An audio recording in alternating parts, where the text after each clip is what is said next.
안검 연축으로 인한 눈뜨기 힘듦, 또 치매 효과, 침몸살, 치매 명현 작용에 대해 설명하겠습니다. 저는 고질적 눈질환 치료, 책 4권을 저술하고 30년째 고질적 눈질환을 치료하고 있는 눈사랑 한의원장 강수훈입니다. 반갑습니다. 안검 연축은 말 그대로 안검, 상안검, 하안검, 특히 상안검의 눈꺼풀이 연축, 땡길련, 오므라 축소할 때 땡기고 축소되는 증상, 자꾸 땡기면서 축소되는 증상입니다. 모든 병이 그러지만 가벼운 경우서부터 중등도 또 아주 심한 경우 다 구분이 됩니다. 가벼운 경우는 피곤할 때 오후에만 눈이 감기고 낮에는 괜찮다가 기운이 없으면 눈이 감기고 누워있으면 괜찮다가 일어나면 눈이 감기고 또 공황장애나 심한 정신적인 스트레스를 많이 앓은 분도 있고 또 정신적인 스트레스가 아니라 육체적인 스트레스, 뭐 세밀한 바느질을 한다든가 눈을 세밀하게 많이 쓰는 일을 많이 한다든가 육체적인 스트레스로 인한 경우도 있고 또 스트레스가 5종류가 있습니다. 육체적 스트레스, 감정적 스트레스, 또 약물로 인한 스트레스. 우리가 먹는 약이 다 스트레스입니다. 그래서 적절하게 먹어야 됩니다. 우리가 밥을 많이 먹으면 어떻게 되겠습니까? 밥을 지나치게 많이 먹으면 살이 찌고 담적이라고 해서 소화가 안 된 노폐물과 찌꺼기가 청소가 안 된 쓰레기, 음식물 분리수거를 못 해냅니다. 우리가 위장에서 소화를 시켜서, 위장을 밥통이라고 그럽니다. 밥통에서 소화를 시켜서 소장으로 내보내야 되는데 밥통은 따뜻해야 됩니다. 밥이 익으려면, 내가 밥을 먹었으면 밥을 익혀서 소화를 시키려면 밥통이 따뜻해야 되는데 위장이 찬 분들이 있습니다. 위장이 차가워요. 아랫배가 찬 분이 있고 윗배가 찬 분이 있고, 차다는 얘기는 혈액이 그만큼 적게 간다는 얘기입니다. 피가 돌아야지 따뜻합니다. 피가 돌아야지 산소와 영양분도 공급되고 체온도 공급되고 백혈구도 공급되면서 기운도 주게 되고, 피가 돌아야지 에너지라는 게 돌게 됩니다. 근데 차다 그럼 피가 안 도는 겁니다. 배가 찬데, 그러니까 배가 차다는 얘기는 밥통이 찬 겁니다. 내가 지금 밥솥이 차면 밥이 있겠습니까? 안 있겠습니까? 밥솥이 찬데. 위장이 뜨겁지 않은데. 위장이 뜨거운 분들은 계속 먹어도 됩니다. 먹어도 소화 잘 되고 먹어도 소화, 계속 밥통이 뜨거우니까. 근데 위장이 찬 분들은 소화가 안 됩니다. 뭘 먹어도 그득하고 답답하고 가스차고. 그런데 또 찬 성질의 음식을 먹습니다. 아이스크림, 뭐 야채, 과일, 생과일 다 차갑습니다. 오이, 냉채. 열 있는 사람들은 보리밥 이런 게 좋을 수가 현미밥 이런 게 좋을 수가 있겠지만, 밥통이 찬 사람들은 그런 보리같이 성질이 찬 거, 현미도 찬 거, 또 이렇게 무슨 뭐 누가 좋대, 익히지 않은 것이 뭐 생과일이 좋아, 과일 좋다고 막 차가운 거 많이 먹으면 밥통이 더 차가워집니다.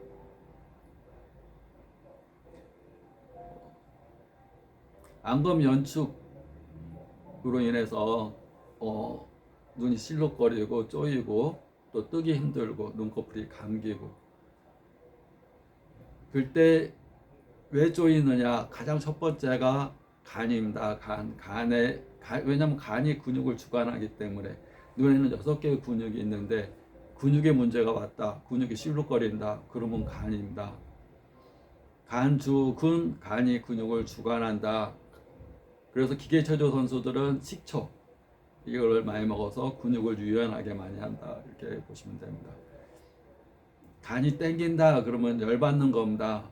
간이 늘어졌다 그러면 간이 열 반대. 간이 차가우면, 간의 기능이 약하면 늘어집니다. 자꾸 근육이 늘어집니다.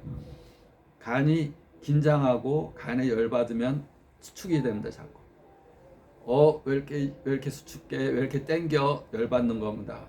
우리가 오징어가 있습니다. 오징어가 있는데 오징어를 이 불에다가, 화로에다 올려놓습니다. 그러면 어떻게 됩니까? 지글지글 하면서 막 땡기고 수축하고 막 이렇게 오므라든다. 오징어가 불에 닿으니까 뜨거우니까 오그라드는 겁니다. 만약에 불이 아니라 차가운 데 두면 어떻게 되겠습니까? 오징어를 난로 불이 아니라 차가운 데 두면 오그라들지 않고 늘어져 버립니다. 힘이 없어져 버립니다. 내가 근육에 나타나는 현상이 누그러 이렇게 쪼글쪼글하고 막 오므라드는지 수축하고 땡기는지 열병입니다. 늘어지고 힘없고 아이고 힘없어 아이고 힘없어 그러면 간이 기능이 약한 겁니다. 약하면 차가워집니다. 기능이 실하면 실하다는 얘기 튼튼하다는 얘기합니다. 기능이 너무 지나치면 왜 이렇게 지나쳐? 그러면 열이 납니다. 너도 지나치게 일하지 마. 지나치게 일하면 몸살 나거든. 열 나는 겁니다. 왜 이렇게 기능이 약해? 그러면 차가워집니다. 열이 날 때 쪼글쪼글쪼글하게 오징어 쪼글쪼글하게 왜 이렇게 실룩거려요? 원장님 왜 이렇게 실룩거려요? 눈의 문제가 아닙니다. 눈에 있는 근육의 문제가 아닙니다. 근육의 문제입니다. 근육의 문제인데 근육이 눈 자체 근육만의 문제가 아닙니다. 근육을 주관하는 간이 뜨거워서 오징어 이렇게 뜨거운 데 올려놓으면 막 실룩실룩하고 막 쪼그라들고 막 이렇게 막 똘똘똘 말아지듯이 눈에서 그런 현상이 생기는 겁니다.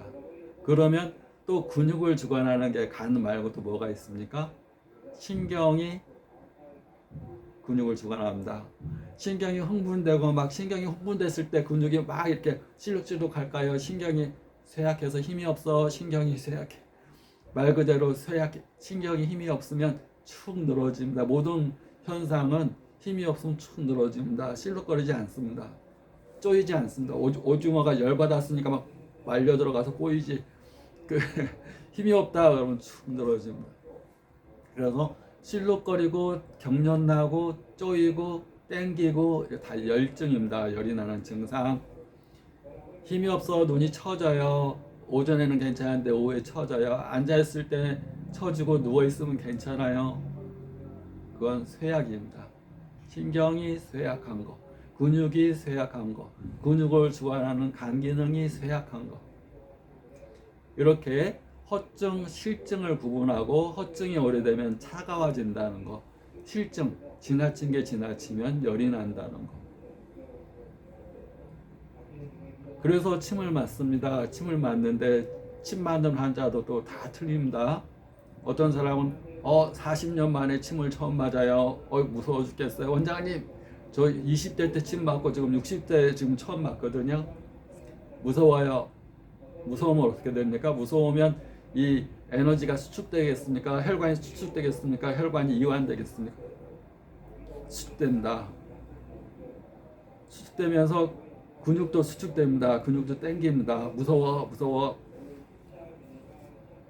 그러면 침치료 원칙이 조기치신이라고 하는 원칙인데 기를 조절시켜서 몸과 마음의 병을 치료한다. 에너지를 순환시키는 것. 그래서 치우친 것과 부족한 거의 조화, 균형을 잡아주는 것이 침치료 원칙인데 무서워 그러면 어떻게 돼 있어요? 근육이 경직되고 가슴도 쪼이고 혈관도 압박받은 상태입니다. 이런 분들이 침 맞고 피곤해요, 더 아파요, 침 맞은 데가 아파요, 이거 침 때문이 아닌가요? 라고 얘기합니다. 침 때문에 그런지 아는가? 우리가 운동을 지금 20대에 처음 하고 60대에 처음 이제 헬스 끊으러 갔습니다. 그것도 기운도 하나도 없습니다. 20대에 처음 하고 이제 60대에 기운이 너무 약해서 운동하러 갔습니다. 다른 사람 하는 대로 좀 이렇게 했습니다.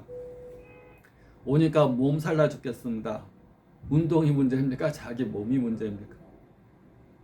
근데 둘 다 침 맞고 몸살 나는 거나 운동하고 몸살 나는 거나 둘 다 침몸살이라는 표현을 씁니다. 운동 후에 근육통이라는 표현을 씁니다. 침몸살은 몸살을 앓고 난 다음에 훨씬 몸이 개운하고 좋아집니다. 운동도 마찬가지입니다. 근육통 앓고 나서 근육이 단단해집니다. 물론 다음날 운동 안 하면 그 단단해진 근육도 다 풀어져서 운동 안 한 거나 똑같은 결과가 되지만 침도 마찬가지입니다. 침 맞고 침 몸살이 좋아지면 막 침 몸살 나면 막 삭신이 쑤시고 몸살 난 것처럼 아프고 잠 푹 자고 따뜻한 물 먹고 뭐 소화가 안 되면 활명수 뭐 머리가 아프면 뭐 개보린 뭐 타이레놀 원래 안 먹고 푹 쉬면 낫는데 꼭 많이 아프면 그렇게 푹 자고 그런 게 좋습니다. 그래서 침이라는 것은 운동을 할 때 내가 이 조그만 어린애 아령 가지고 깔짝깔짝깔짝 하면 운동 하나만 시간만 때우고 가는 겁니다. 침 맞을 때 환자분이 아파요. 저분 침 예민하지. 전혀 안 아픈 어린아이 침으로 톡톡톡 논 듯 안 논 듯 침 났어요? 났죠. 물론 예민한 사람 그거 가지고도 또 효과 있을 수 있습니다. 어린애 침으로 톡톡톡. 그렇지만 침 맞으면 약을 먹으면 어떤 반응이 있어야 됩니다. 어떤 반응, 리액션. 내가 뭘 했으면 리액션. 아파 시원해 저려 뭐 어떤 리액션. 그것을 명현작용이라고 합니다. 나타나는 현상. 뭐가 나타난다. 침 받고 어떤 반응이 있는 현상. 그래서 그 명현작용을 겪어야만이 어떤 증상을 좋아지. 약 먹고 뭐가 설사해요. 약 먹고 소화가 안 돼요. 약 먹고 뭐 어디가 불편. 만약 약을 먹고 아무 반응이 없다. 그럼 그 약을 왜 먹는 겁니까? 치료하라고 먹는 거죠. 치료하는 와중에 양약이나 한약이나 약이라는 것은 어떤 불편한 것이 있을 수 있습니다. 그럴 때는 어떻게 합니까? 조금씩 더 자주 먹는 겁니다.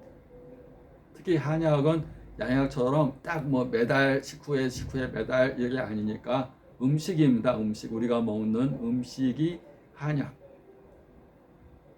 우리 풀 뿌리잖아요. 우리 뭐 양파 다 한약입니다. 마늘 다 대산이라고 다 한약. 콩나물 청심 안에 들어가고 다 한약재입니다. 미나리 다 한약. 도라지 다 한약. 길경이라는 한약.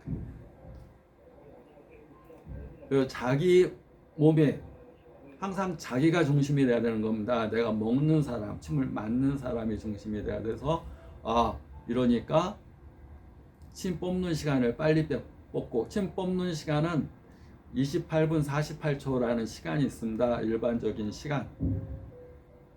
침을 한 번 놓으면 인체를 한 바퀴 삥 돌아서 다시 그 자리에 오는 시간이 28분 48초입니다. 일반적인 경우.